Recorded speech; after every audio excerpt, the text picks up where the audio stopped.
I recently had, I hesitate to call it a discussion or even a debate. It was more argument, really, where I described the people who wrote the Bible as ignorant. Naturally, of course, the theist guy flipped out because ignorant is a trigger word for a lot of people. It's falsely equated with stupidity, which simply isn't the case.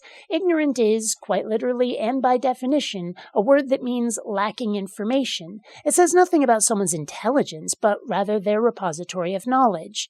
And that is what I meant. The people who wrote the Bible simply didn't know enough about the universe to be able to form accurate conclusions about what they could see. We're talking about people who thought diseases are curses because they knew nothing of microbiology, who thought the earth is flat because it sure does look like it, and who thought the sun went around it for much the same reason. They weren't necessarily stupid. They just hadn't learned enough, hadn't experimented enough. We're still building a library of data. Let's put it this way. Unlike stupidity, you can fix ignorance. That's not to say I don't get it. If you go to a thesaurus, almost every synonym sounds like an insult. Probably the least insulting terms are innocent, uninformed, and maybe uninitiated. But if every term you need to make your case comes with emotional baggage, how is a rational discussion, one which accurately conveys your point of view, even possible? Especially since, once someone feels insulted, they think they can dismiss absolutely everything else you say.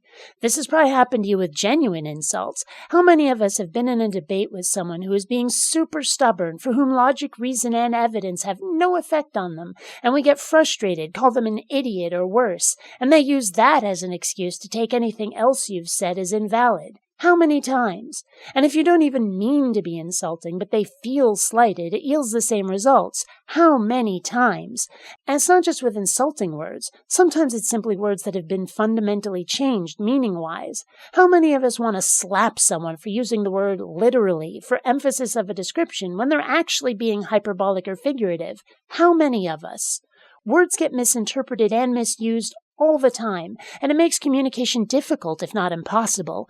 You may think I'm being a bit pedantic, and I know a lot of people who think that, yes, language evolves all the time, and everyone should just roll with it. But what should we do if this linguistic evolution makes conveying ideas and points a task which can no longer be accomplished? They never add a solution to that problem. It's all just tough noogies, apparently. Personally, I'd love to see some sort of linguistic committee get together every 10 or 20 years, evaluate words that have gone off the rails, and develop new terms as replacements. If each generation can have its own slang, I see no reason this cannot be done in some way as well.